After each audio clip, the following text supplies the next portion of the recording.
What's up, you guys? Quick video today. We are going to talk about how to never accept a poor high ticket sales role again, whether you're a setter, closer, brand new, thinking about getting started, wherever you're at, you could take some of this, use it, make sure you're not wasting any time out there. So let's get right into it, guys. Pretty simple. I kind of look for the same things on uh, most of these roles. So I'm going to do a little screen share for you. It's another iPad video. We're going to get right into it. Hopefully we don't have any technical difficulties. Test the pen. Looks good. Good size. All right. How do I go back? All right. Cool. So if I were entertaining a role, regardless of the position, and I could know one piece of information about the company, about the role, I had one question to ask them. I would ask them about revenue, how much money they're making. Uh, I'd love to know about the last 30 days. If the information's out there, if the offer's been around, I'd love to know about the last 90 days, the last 6 months as well. One thing that I'd ask about revenue. If I could ask about three things, it'd be revenue over whichever time period you feel like you'd like to know, the number of sales reps, and the sales rep earnings. Because with that alone, you can go and you can you can predict pretty decently. Now, if I could ask a few more questions, there are some other pieces of information that I would get to make sure that this role is what they say it is.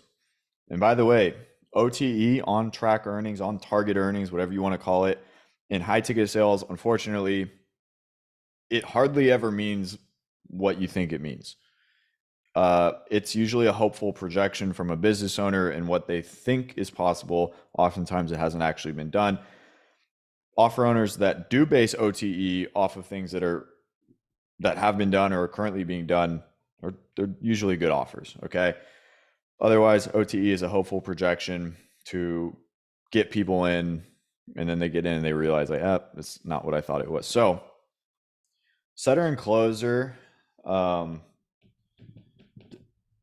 the most part, you're going to ask about the same things. The only thing that's different is the pay that you would expect within one of these roles. So for setter, I'm going to want to know base pay. I'm going to want to know pay per booking, and I'm going to want to know the commission percent. For closer, you probably won't get a base, but if you do, I'd like to know about that. And then a commission percent. Okay. And this is just a given. But when it comes to the actual company, if you want to make sure that you're not getting burnt, you need to ask these things. So for both of them, and I'm just going to throw it in the middle here. Revenue, again, the number one thing. The timeline that you want to get that information on, 30 days, 60 days, 90 days, 6 months, whatever you want it to be. Just learn about that. I'd also want to know about ticket price. What is it that we're selling? How much does it cost? Because if you're getting paid on percentage, that's a pretty important thing to know. I want to know about the current sales team. And more specifically, if I'm applying for a setter role, I want to know how many setters. If I'm applying for a closer role, I want to know how many closers. From that number and the total revenue, you can kind of do some quick math and be like, okay, well, if they're doing this, this is the percentage. Let's assume they're splitting it up evenly. Each setter is making X, or each closer is making Y. So current number of sales reps, I'd want to know average bookings per day. Add an S on there. So for setters, this number means one thing. For closers, it means another, right? If the company books 10 calls a day and there's 3 setters, let's say each one's booking 3 or 4 appointments per day, reverse engineer the numbers, come up with the income that is actually being made. For the closers, hey, we're booking 5 appointments per day per closer. Great. Take that, reverse engineer, get your number. The next thing is show rate. As a setter, you'll typically only be paid if you're getting paid per booking on bookings that show. On a closer, if you're getting 5 calls per day, but they have a 60% show rate, you're not really taking 5 calls a day, you're taking 3 calls a day. And that changes all the numbers. Okay, so show rate is a big one. Last one, can you guys guess it? Think about it. I'll give you like 2 seconds. Okay, close rate. Close rate, what is being done currently? If you're a setter getting paid on commission, you better hope there's some good closers in there. And if you're a closer, you're definitely getting paid on commission. And yeah, knowing what is currently being done is huge. I've gotten into roles personally where they're closing like single digits, and it's pretty rough. In which case, there's probably other work that needs to be done besides just plugging in another closer or a better closer.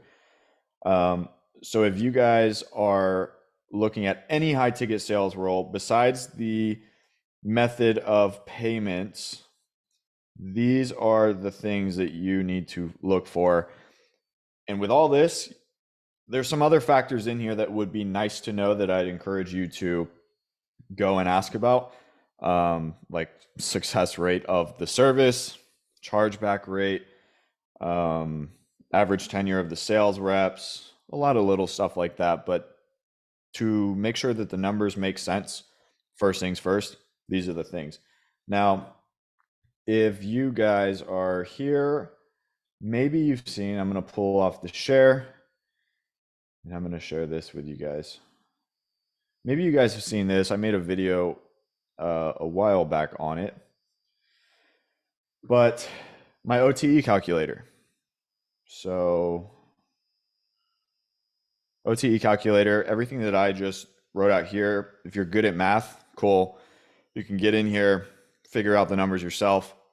If you're not good at math, I've got this put out for closers. For setters, it's a little bit more intricate. You're going to find out what the individuals are currently doing, or what the expectation is of the individuals now, expectation of the team, expectation of the team with you. You're going to learn what they're currently doing, what the team is currently doing, and then what they're currently doing versus the expectation. How much of a gap is there, if any? So if you want to make all these equations super fast, I actually made a video on this before. I'll link it at the end. In the description of that video, you can download this OTE calculator. And also for those of you that are in the community, this is in there along with other resources that you can use.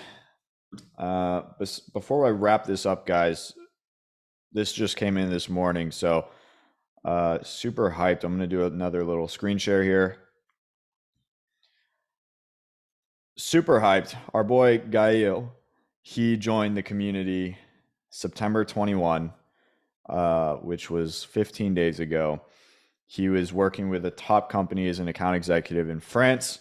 15 days later, he just posted this morning, right before I recorded this video.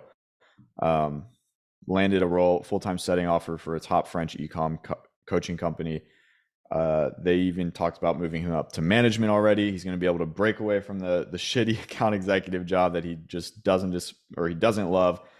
And it happened in 15 days. He landed, not even to mention the part-time SaaS offer for a UK-based company. So stuff like this, if you're not in the community, stuff like this is happening. And then this was like, I don't know how long ago this one was, but 9/22. Okay, so this was like 2 weeks ago.